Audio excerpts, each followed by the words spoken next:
नमस्कार बच्चों, संस्कृत विषय में आप सभी का स्वागत है। आज हम भर्तृहरि की पुस्तक नीति शतकम जो है उसका श्लोक नंबर 6 पढ़ने जा रहे हैं। श्लोक नंबर 6 में क्या लिखा गया है देखते हैं इसका उच्चारण। लभेत सिक्तासु तैलम अपि यत्नतः पीडयन् पिबेच मृगतृष्णिकासु सलिलं पिपासार्दितः कदाचित् अपि पर्यटन शशविषाणम् आसादयेत् न तु प्रतिनिविष्ट मूर्ख जन चित्तम आराधयेत्। ये था हमारा श्लोक का उच्चारण। अब हम देखते हैं इसका अर्थ। फर्स्ट लाइन क्या है बच्चों? लभेत सिक्तासु तैलम अपि यत्नतः पीडयन्।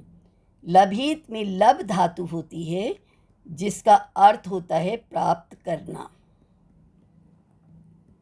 ठीक है बच्चों। सिक्तासु का अर्थ होता है रेत। समुद्र के किनारे रेत देखा है ना आपने। तैलम अपि में दो शब्द हैं, एक है तेल तैलम और दूसरा है अपि। तैलम प्लस अपि। तैलम का मतलब तेल यानी कि ऑयल और अपि मतलब भी। यत्नता का मतलब होता है कोशिश करने पर, कोशिश करने से। पीडयन का मतलब है यहाँ पर है पीसने से।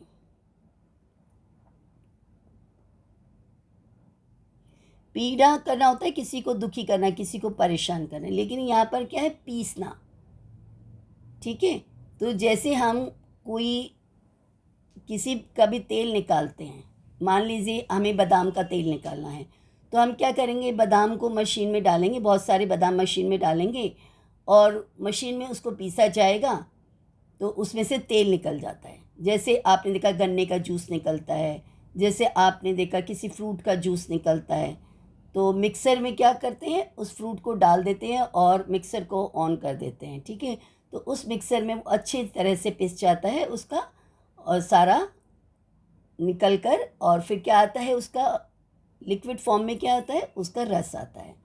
तो ऐसे ही सरसों के बीज से भी तेल निकाला जाता है, जो सरसों का तेल हो जाता है, और ऑलिव से ऑलिव ऑयल निकल जाता है, बादाम को पीसने से बादाम का तेल निकल जाता है।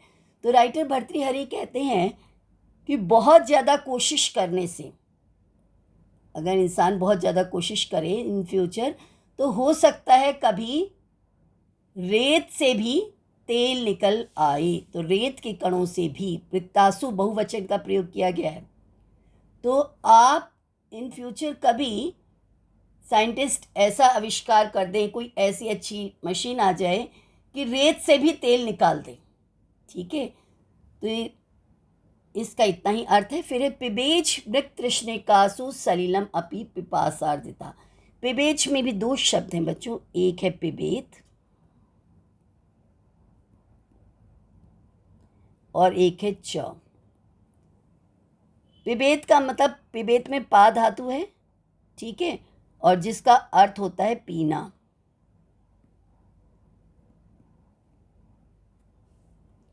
मृग तृष्णिकासु, मृग होता है हिरण और तृष्णिका होती है उसकी प्यास। ठीक है। तो जो प्यासा हिरण होता है उसके लिए कहा गया, तो मृग मरीचिका शब्द होता है इसके लिए, मृग मरीचिका। यानी कि यहाँ पर मृग तृष्णिकासु का मतलब होता है प्यासा हिरण, और ये किस लिए यूज किया गया है? मृग मरीचिका के लिए। मृग मरीचिका।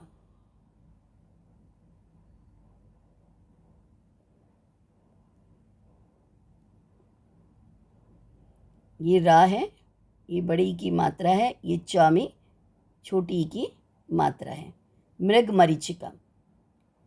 और सलिलम होता है पानी।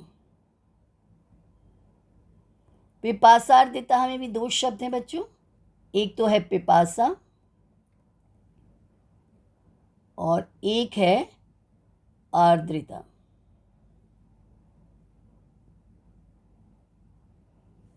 पिपासा मतलब प्यास, और आर्द्रता मतलब परेशान यानी व्याकुल। प्यास से व्याकुल होना यानी प्यास से परेशान होना। तो प्यास से परेशान होकर मृगमरीचिका से भी पानी प्राप्त किया जा सकता है। ठीक है, मृगमरीचिका क्या है इसको अब हम समझते हैं। मृग तृष्णा अर्थात हिरण की प्यास। मृग होता है हिरण और तृष्णा होती है प्यास। रेगिस्तान में काफ़ी तेज धूप व अधिक गर्मी पड़ती है। तेज धूप से रेगिस्तान की जो रेतीली सतह होती है वो बहुत अधिक गर्म हो जाती है बच्चों, जिसके कारण जो लेयर होती है वो चमकदार दिखाई देने लगती है। सन रेज पड़ती है ना तो उस पर शाइनिंग आने लगती है और उस सतह पर पानी होने का एहसास होता है। मतलब सच में पानी नहीं होता है पर एक मिसअंडरस्टैंडिंग क्रिएट हो जाती है, ऐसा लगता है कि पानी है। यह दृश्य मतलब जो सीन है किरणों की एक विशेष कोण यानी एक विशेष एंगल बनता है और विशेष दूरी पर दिखाई देता है। ये साइंटिफिक है ये, ठीक है। तो ये एक फिज़िकल एप्रिसिएशन है। इसमें यह दृश्य सन रेज के कारण होता है। रेगिस्तान में गर्मी में हिरण जब इस दृश्य को देखता है, इस सीन को देखता है, तो प्यासा होने के कारण उस आभासी पानी मतलब पानी नहीं है लेकिन पानी का आभास हो रहा है, उसको ऐसा लग रहा है। आभास होना मतलब लग रहा है, फील हो रहा है उसको कि वहाँ पानी है पर पानी नहीं होता है। पानी की जगह की तरफ वो भागता है, परंतु क्योंकि वह आभासी दृश्य एक निश्चित कोण और दूरी पर दिखाई देता है, ठीक है, स्पेशली जहाँ सन की रेस पड़ती है ना तो एक विशेष एंगल बन जाता है सन रेस का और उसके कारण रेत में इतनी ज़्यादा चमक हो जाती है कि वो पानी की तरह ऐसा गैसवर्क होने लगता है। फलस्वरूप हिरण जितना आभासी दृश्य की तरफ आगे बढ़ता है वह दृश्य उतना ही आगे दिखाई देने लगता है। वो एक एंगल बनता है उसकी हिरण की आई साइट से लेकर उस स्पेशल प्लेस तक। तो हिरण को ही लगता है यहाँ पर पानी है, प्यास से परेशान होता है, भागता रहता है। जैसे जैसे आगे जाता है मृग तृष्णा और भी आगे उसकी बढ़ती जाती। इसी क्रम में हिरण पानी की दृश्य की तरफ भागता हुआ चला जाता है, लेकिन हिरण कभी भी पानी तक नहीं पहुंच पाता है। इसको ही मृग तृष्णा कहते हैं। तो मृग तृष्णा समझ में आए बच्चों? मृग मतलब हिरण और तृष्णा मतलब प्यास। इसको हम कहते हैं मृग मरीचिका। इसलिए जब कोई व्यक्ति ऐसी वस्तु या इच्छा के प्रति भागता है जो कभी नहीं मिल सकती तो उसको मृग तृष्णा की उपमा दी जाती है। मृग तृष्णा मतलब हिरण की प्यास। ठीक है बच्चों, तो क्या कहा गया था इस श्लोक में? पिबीच मृग तृष्णिकासु सलिलम पिपासार्दिताः। प्यास से व्याकुल होकर परेशान होकर मृग मरीचिका से भी जल ग्रहण किया जा सकता है। मृग मरीचिका से प्यासा हिरण प्यास से परेशान होकर भागता ही रहता है लेकिन कभी भी पानी को प्राप्त नहीं कर पाता है। तो राइटर भर्तृहरि कहते हैं कि इन फ्यूचर कभी कोई साइंटिस्ट ऐसा इन्वेंशन कर दे कि मृग मरीचिका से भी हिरण को पानी प्राप्त हो जाए। ठीक है, समझ में? मृग मरीचिका से मृग शब्द का अर्थ होता है हिरण और तृष्णा का अर्थ होता है प्यास। ठीक है, तो प्यास से परेशान हिरण मृग मरीचिका से जो उसे पानी लग रहा है तो वो पानी में कन्वर्ट हो जाए किसी तरह से, ये पॉसिबल हो सकता है, लेकिन ये पॉसिबल नहीं है बच्चों। ठीक है, मतलब राइटर भर्तृहरि कह रहे हैं कि शायद ये कभी पॉसिबल हो जाए। आज की दृष्टि में तो नहीं है पर कभी इन फ्यूचर कभी कोई चमत्कार हो जाए। कदाचित अपि, कदाचित और प्लस अपि, कदाचित शब्द है बच्चों एक, और उसके साथ है अपि। कदाचित का मतलब होता है कभी, और अपि मतलब भी। पर्यटन मतलब घूमता हुआ।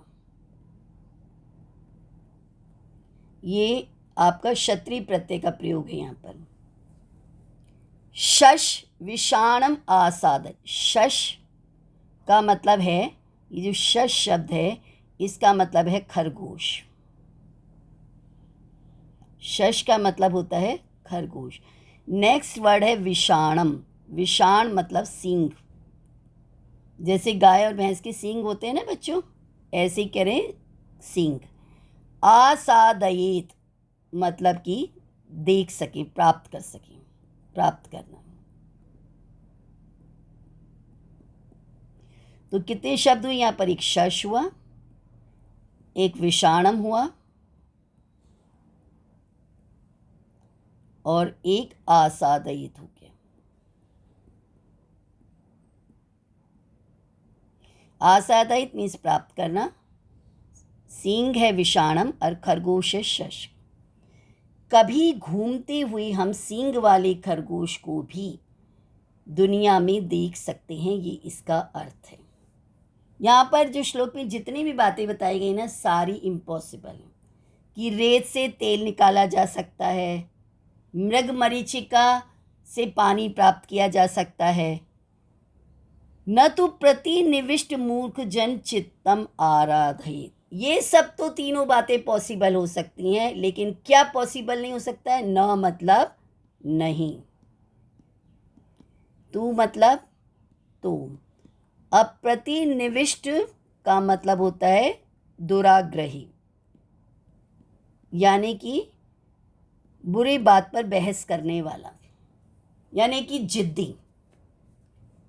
ठीक है, कोई बच्चे किसी चीज़ पर अड़ जाता है और कहता है नहीं मेरी बात ही सही है, गलत बात पर अड़े रहना। मूर्ख तो आप समझते हैं, मूर्ख जन का मतलब, मूर्ख का मतलब होता है मूर्ख, ठीक है, और जन का अर्थ होता है मनुष्य। चित मतलब उसके दिल को, यानी कि उसके मन को। आराधयेत मतलब प्रसन्न करना।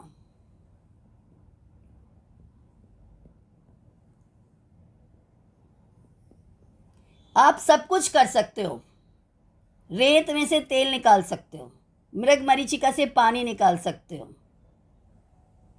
ठीक है, लेकिन आप किसी मूर्ख मनुष्य के मन को कभी भी खुश नहीं कर पाओगे। एक दुराग्रही मूर्ख के मन को प्रसन्न करना असंभव है। तो क्या सीखा हमने इस श्लोक में? बहुत ज़्यादा प्रयास करने पर, अथक मतलब बिना थके हो, थक जाने पर इंसान छोड़ देता है ना, लेकिन जब बहुत ज़्यादा स्ट्रगल करते हैं, थकने के बाद भी काम करते रहते हैं। तो अथक प्रयास करने पर रेत से भी तेल निकाला जा सकता है, प्यास से परेशान होकर मृग मरीचिका से भी जल ग्रहण किया जा सकता है। कभी घूमते हुए आपको खरगोश सींग वाला भी दुनिया में देख सकते हो, लेकिन एक दुराग्रही मूर्ख के मन को प्रसन्न करना असंभव है। भर्तृहरि ने जो बातें बताई गई हैं वो सारी असंभव, इम्पॉसिबल बताई गई कि ये इम्पॉसिबल वर्क पॉसिबल हो सकता है, लेकिन एक मूर्ख के मन को प्रसन्न करना इम्पॉसिबल है। यानी कि मूर्ख के मन को आप कभी भी सेटिस्फाइड नहीं कर पाओगे, क्योंकि वह दुराग्रही है, ठीक है, बुरी बात पर वो अड़ गया है। ठीक है बच्चों, तो समझ में आया आपको कि अथक प्रयास करने पर आप रेत से तेल निकाल सकते हो, प्यास से व्याकुल होकर मृग मरीचिका से पानी प्राप्त किया जा सकता है, घूमते हुए कोशिश करते हुए शायद कभी कोई खरगोश ऐसा मिल जाए जिसके सींग हो, लेकिन मूर्ख के मन को प्रसन्न नहीं कर सकते हो। मूर्ख के मन को प्रसन्न करना असंभव है, इम्पॉसिबल है। तो बच्चों समझ में आया आपको ये श्लोक? अगर ये वीडियो मेरा आपको अच्छा लगा हो तो इसे प्लीज़ अधिक से अधिक लाइक, शेयर और सब्सक्राइब कीजिएगा। Thank you.